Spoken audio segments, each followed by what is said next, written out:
반갑습니다. 한묵나 매일 성경 1월 29일 마태복음 5장 33절에서 48절의 말씀을 통하여서 하나님께 주시는 지혜와 지식으로 말씀이 깨달아지고 깨달은 그 말씀을 가지고 삶을 사는 저와 여러분 되기를 간절히 소망합니다. 말씀 잘 읽어 오셨죠? 우리 함께 또 나눔하도록 하겠습니다. 잘 기억하고 있죠? 왕의 선포와 영접, 예수님의 말씀, 기적, 강론, 비유, 의, 권위, 복이 있나니 비유. 그래서 5장 1절부터 15장 39절에 대한 말씀의 간략한 요약들이고, 마태는 약속된 왕, 또한 유대인을 독자로 했으며 메시아이신 왕이 와서 구약의 약속을 성취하셨다. 그분을 경배해라 라는 내용을 담고 있다고 말씀하고 있습니다. 지금 우리가 살펴보고 있는 것은 마태복음 5장 7절에 예수님 다섯 번째 가르침인 첫 번째 가르침을 지금 보고 있습니다. 그래서 산상수훈의 세팅은 내적인 상태, 외적인 상태, 고난 가운데 있는 하나님과 나와의 관계, 또 이웃과의 관계를 지금 계속해서 보고 있고, 빛과 소금의 역할, 율법의 완성에 대한 얘기를 또 나눴고, 그래서 어제에 대한 얘기는 살인, 간음, 이혼 그 주제였고, 오늘의 주제는 맹세, 보복, 이웃사랑에 대한 예수님의 가르침이 이어진다. 헛된 맹세를 금하며 맹세한 것은 철저히 지키라는 율법에 예수는 어떤 맹세도 하지 말라는 것을 명령한다. 동해보복법, 이것은 눈에는 눈, 이에는 이, 그거에 대한 보복법인데 그거에 대해서는 보복 자체를 금하신다. 이웃과 원수를 사랑하고 미움의 대상으로 확실히 구분했던 사고는 원수까지 사랑하고 핍박을 가하는 대상을 위해 기도하라 명령하신다. 그것이 하늘나라의 삶이다. 더 나으다라는 것을 여전히 오늘 그 첫 번째 가르침을 통해서 계속 볼 수 있습니다.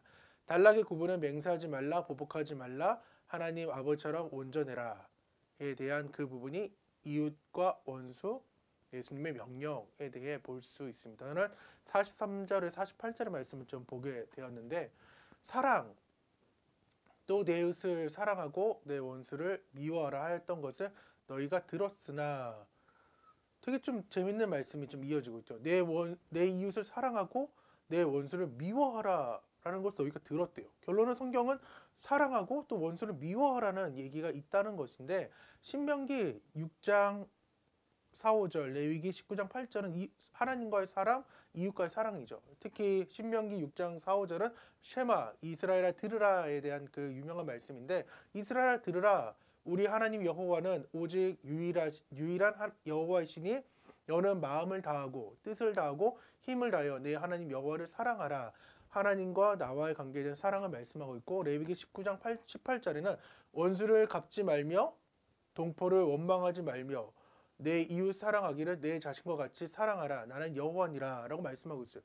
원수를 갚지 말라라고 얘기했는데, 지금 마태복음 5장 43절에는 내 원수를 미워하라 라고 지금 말씀한 것을 들었다고 말씀을 하고 있어요. 이게 어떻게 되냐? 미워하는 명령이 그럼 있을까? 성경은 당연히 없죠. 근데 바리새인들, 그 당시 율법학자들은 추론적으로 얘기를 하고 있는 거예요. 그러니까 성격을 문맥적으로, 또한 이 성경이 말씀하고 있는 것이 무엇인지를 바로 알아야 하는데, 그냥 한 말씀을 뽑아서 막 얘기하는 거죠. 신명기 7장 2절에는 우리말 성경인데요.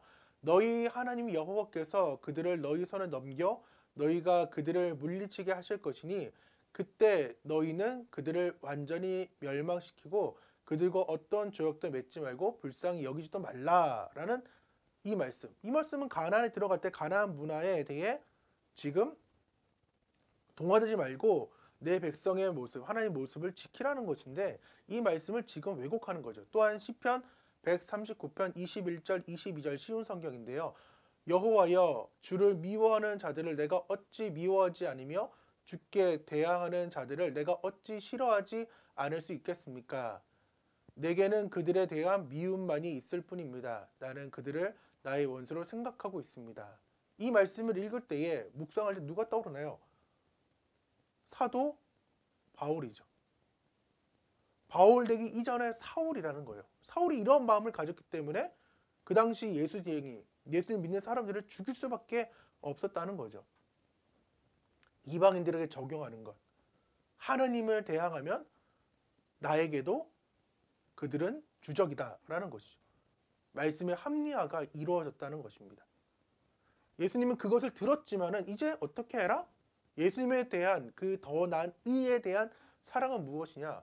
원수를 위해 기도하고 하나님께서 그러하듯이 보편적인 은혜와 자비를 베풀며 성의 있고 다정하게 무난하고 사랑하라라고 말씀하고 있다는 거예요. 그것이 무슨 삶이라고요? 온전한 삶, 더 나은 의의 삶이라고 예수님께서 말씀했다는 것입니다. 48절인데요. 그러므로가 뭐예요? 지금 말했던 기도하고 보편적 은혜와 자비를 베풀며 성의 있고 다정하고 무난하여서 사랑하는 그것이 하늘에 계신 너희 아버지의 온전하신 것 같다. 그러니까 너희도 온전하라 라고 말씀을 하고 있다는 것입니다. 그럼 나는 하나님처럼 온전할 수 있냐는 거예요. 이 말씀은 온전하다는 것은 하나님과 같다가 아니에요. 창조된 목적대로 살아라고 지금 예수님 말씀하고 있다는 거예요. 그럼 창조된 삶이 어떤 삶이냐는 거예요. 하나님의 형상을 전하고 세상에 그분의 사랑, 정의, 은혜, 자비를 나타내는 것. 내가 창이 돼야 된다고. 내가 젤렘이 돼야 된다고. 내가 아이콘이 돼서 내가 하나님을 드러내고 예수님을 드러내고 내 안에 있는 성령님을 메아리쳐서 울려주라고 하는 것이 지금 48절에 말씀하는 그 온전하다. 하나님처럼 닮아가는 그 온전한 삶을 지금 예수님이 말씀하고 있다는 것입니다. 그럼 나에 대한 반응은 어떤 것이냐? 어렵지 않다. 라는 얘기가 어찌 보면 좋은 말이지만 내 죄악성, 그것을 무시하는 교만된 말이죠. 두 번째는 최선을 다해 노력해다. 노력이 답이다. 이것도 어떻게 보면 좋은 말이지만 이것도 답이 아니에요. 세 번째 답이 가장 옳은 답이죠. 이것은 불가능하다. 왜? 첫 번째 가르침부터 마지막 그 다섯 번째 가르침까지 그 온전할 수가 없어요. 그러기에 누가 필요하냐? 성령님이 필요한 거죠. 내 안에 성령님이. 여러분 지금 묵상하는 매일 성경에 지금 43절, 47절의 내용을 지금 나와 있죠. 혹시 안 가져오신 분들은 이 내용을 한번 읽어보세요. 저는 이 얘기를 들을 때에 명절 예배 드리는데 한 집사님과 얘기를 했거든요. 정말 2분 채 안 되는 그 짧은 이야기였는데 제자이자 그 다음에 집사님 자녀가 수련회를 이제 갔다 왔는데 은혜를 많이 받고 왔다는 거예요. 그러면서 그 친구를 괴롭혔던 그 친구를 위해서 얼마나 힘들고 믿겠어요. 진짜 봐도 제 제자가 집사님 딸이 뭐 잘못한 것도 아니에요. 근데도 너무나 집요하게 너무나도 힘들게 괴롭혔던 거죠. 그러다가 얘기를 잠깐 들었던 얘기가 나도 그를 사랑한다 라는 예수님의 음성이 들렸다는 거죠. 성령님의 그 음성이. 너도 사랑하지만은 너를 힘들게 했던 그 친구 내가 사랑해 라는 그 말에 그 집사님 딸이 제 제자가 더 울면서 기도하면서 하나님께 나아가서 더 은혜를 받았다는 얘기를 들었습니다. 그 얘기를 잠깐 들으면서 나보다 낫구나. 정말 나보다 낫구나. 우리는 그렇게 할 수 있나요? 기도하면서 나를 집요하게 한 6년 넘게 괴롭혔던 그 친구를 사랑할 수 있냐고요. 예수님이 나도 그를 사랑해 라는 그 말에 나는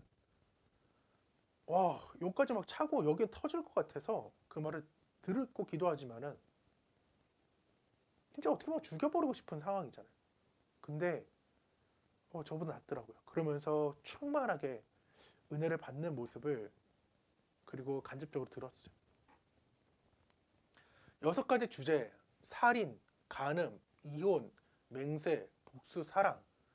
이게 동일한 패턴으로 들어가는데 너희가 들었으나 랍비의 가르침인 거예요. 아까 어떻게 보면 되게 잘못된 왜곡된 말씀도 듣고 있는 거죠. 하지만 예수님의 그 말씀, 나는 너희에게 이르노니, 즉 이 말씀에 대해 순종하는 삶. 어렵지?